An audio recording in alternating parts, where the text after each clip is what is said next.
예전에 그런 적이 있었어요. 저랑 친했던 꽤 똑똑한 동생이 형 저 이제 주식 투자 시작했어요. 그래서 어렵지? 그랬더니 그래도 생각보다 수익이 잘 나요. 그래서 왜? 어떻게 해? 그랬더니 자기가 좋아하는 한 5종목 정도를 이렇게 보니까 시황이나 뭐 재료 공부도 안 하고 두 달에 10%씩 내고 있어요. 이제 왜 그러냐면 주식이라는 거는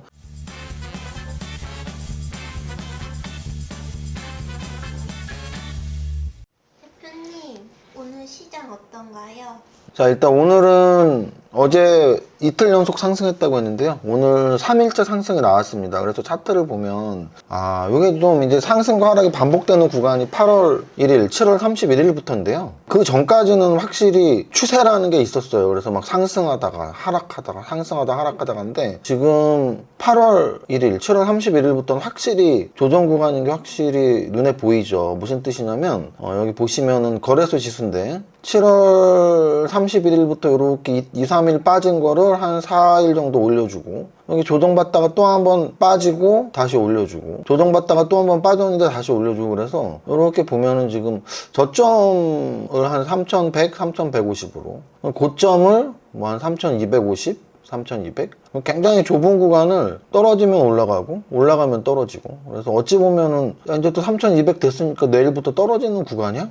이렇게 생각할 수도 있는데 주식이라는 게 또 늘 마음처럼 움직이는 게 아니니까 예전에 그런 적이 있었어요. 한 5년 10년 전쯤에 지수가 이제 막 박스권이었어요. 6개월 정도 박스권이었는데 저랑 친했던 동생이 꽤 똑똑한 동생이 형 저 이제 주식 투자 시작했어요. 그래서 어렵지? 그랬더니 그래도 생각보다 수익이 잘 나요. 그래서 왜? 어떻게 해? 그랬더니 자기가 좋아하는 한 5종목 정도를 이렇게 보니까 예를 들어서 10,000원과 11,000원 사이를 뭐 2번, 3번, 4번 반복을 한다는 얘기죠. 그래서 10,000원에 사서 11,000원에 팔고 10,000원에 사서 11,000원에 팔고를 이렇게 몇 달에 한 번씩 해서 뭐 한 두 달에 10%씩 내고 있어요. 뭐 이러는 거예요. 되게 쉽게 시황이나 뭐 재료 공부도 안 하고 내가 좋아하는 종목 한 5개 정도만 이렇게 가격 범위를 딱 보니까 얼마 떨어지면 사면 오른다. 거의 뭐 100%의 확신에 타서 말을 하더라고요. 그래서 그래 공부 역시 똑똑하니까 잘하고 좋네 했는데 한 1, 2년 있다가 그 친구를 이제 다시 만난 거예요. 그래서 요즘도 계속 그렇게 저점 매수 고점 매도로 수익이 꾸준히 한두 달에 10%씩 계속 나고 있니? 이렇게 물어봤더니 주식 안 해요 그러더라고요. 그래갖고 왜 안 해? 그랬더니 그렇게 10,000원에 사서 11,000원에 팔고를 몇 번 해서 몇 달에 10%씩 냈는데 그 10,000원에 샀던 종목이 9,000원, 8,000원, 7,000원, 6,000원 계속 떨어져서 회복을 못 했다는 거죠. 그래서 뭐 한 10%씩 한 두세 번 벌었던 거를 반토막 이상을 까지면서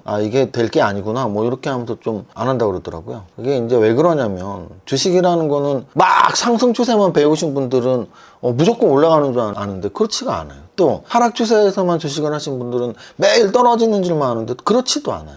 또는 조정장에서 하신 분들은 10,000원과 11,000원을 반복하는 걸로 아는데 그렇지도 않아요. 그래서 지금 장이 좀 지치고 어려운 이유는 사실 지수가 그렇게 빠지진 않았거든요. 근데 이제 4월 9일부터 시작된 상승장이 추세가 꽤나 강력했고 꽤나 강력한 추세에 관세 협상 마무리에 뭐 5,000포인트 특이 나오고 막 하면서 야 이거 5,000원 아니더라도 뭐 3, 4,000원 금방 가겠네 뭐 이런 꿈에 부풀어 있던 차에 이제 한 달 이상 굉장히 좁은 박스권에서 조정을 받고 있으니까 갈 것 같은데 하고 사면은 물리고 갈 것 같은데 하고 사면은 물리는 그런 구간 아주 좁은 구간이 반복되고 있습니다.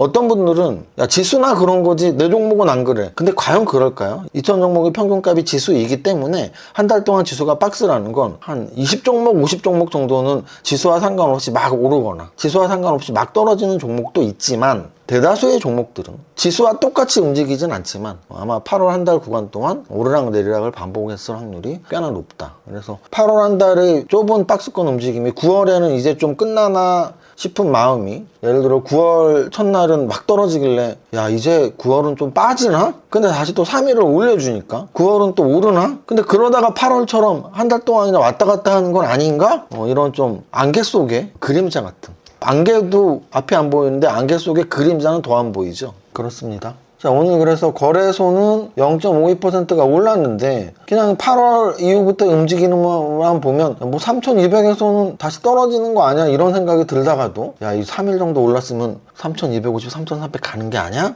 라는 생각도 드는 아리까리한 그런 요즘 장입니다. 코스닥은요? 코스닥은 거래소보다 좀 더 올랐습니다. 거래소는 0.5%, 코스닥은 1% 상승을 했습니다. 거래소 시가총액 상위 종목 한번 볼까요? 삼성전자는 오늘 역시 3일째 상승하면서 7만 원을 회복했고요. SK하이닉스 오늘 윗꼬리 만들면서 좀 아쉬운 하락. 시총 탑10 안에 있는 종목들 다들 큰 변동 없이. 얼마나 보합장이냐면 현대차와 기아 두 종목은 그야말로 전일 대비 딱 종가 보합, 이런 것도 참 특이한 거네요. 현대차, 기아의 위치가 요즘 참 오르지도 않고 떨어지지도 않는데 오늘 현대차와 기아는 두 종목 모두 전일 대비 보합이라는 좀 신기한 기록 같은 걸 세웠고요.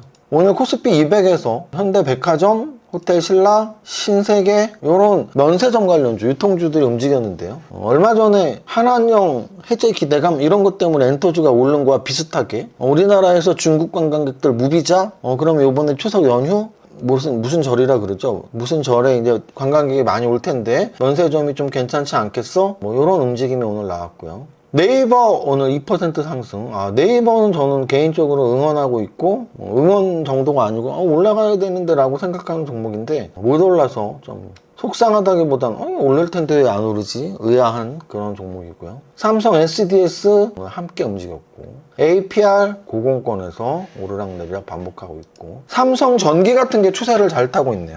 지금 대형주 중에서 추세 좋은 종목, 한 달 동안 추세 좋은 종목이 뭐였는데 삼성전기 매우 좋은 움직임을 보이고 있습니다. 삼성전기. CJ도 2% 올랐는데요. CJ는 지주회사 중에 저는 좀 좋게 보는 지주회사라고 자주 말씀드렸고요. CJ 올리브영의 개별 상장보다 오히려 올리브영과의 합병 재료가 저는 더 보기 좋은 그런 재료로 보고 있습니다.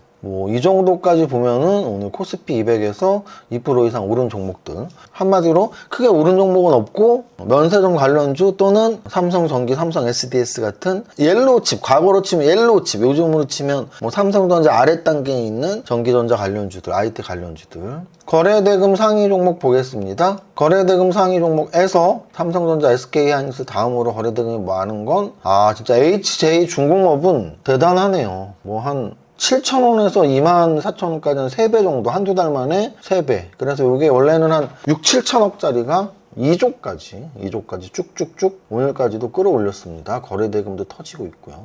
두산 에너빌리티, 우리기술 원전 관련주죠. 그래서 원전 관련주 오늘 좀 거래대금 나왔고요. 프로티나라는 종목 신규 상장주인데 2,600억짜리가 2,600억 거래되었습니다. 그 다음이 네이버. KSP라는 종목이 2,600억짜리가 1,400억 거래되는데요. 얘도 조선기자재 관련주예요. 그래서 요즘에 조선기자재 중형주. 그래서 HD현대중공업과 하나오션에서 아래 단계에 있는 HJ중공업, 그리고 그 아래 단계 한국카본, 그리고 그 아래 단계들까지 지금 내려오고 있어요. 근데 이게 그렇게 좋은 현상은 아니에요. 무슨 뜻이냐면 우리가 보통 이제 시총이 큰 거에서 작은 거로 왔다가 다시 또 동반 상승 막 가고 이러면 정말 큰 장인데 지금 지수가 약간 갇혀있는 상태에서 이렇게 움직인다는 얘기는 이제 조선 관련 대형주는 거의 시세가 마무리가 되고 이제 마지막 불꽃이라고 하는 중형주, 소형주까지 내려가나? 이런 의심이 살짝 드는. 조선주 가지신 분들은 더 가면 좋은 거고, 또 실제로 제가 예전부터 조선주를 안 좋아했기 때문에 안 좋아했던 업종이라서 이제 끝났다 이게 아니고, 기법상 시장의 분위기상 대형주 다음에 중소형주가 같이 움직이거나 어떤 이렇게 텀을 두고 하루 이틀씩 번갈아 가면서 움직이는 건 괜찮은데, 한동안 대형주가 오르다가 그 다음 중형주,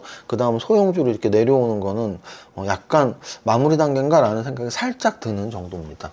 자, 그 다음 상승률 상위 종목에서요. 상승률 상위 종목에서 신라젠 같은 종목들, 신라젠, 퓨처캠, 그래서 이런 헬릭스미스 이런 종목들이 바로 제약바이오에서 좀 재료를 갖고 있는, 메지온 같은 종목들도 마찬가지죠.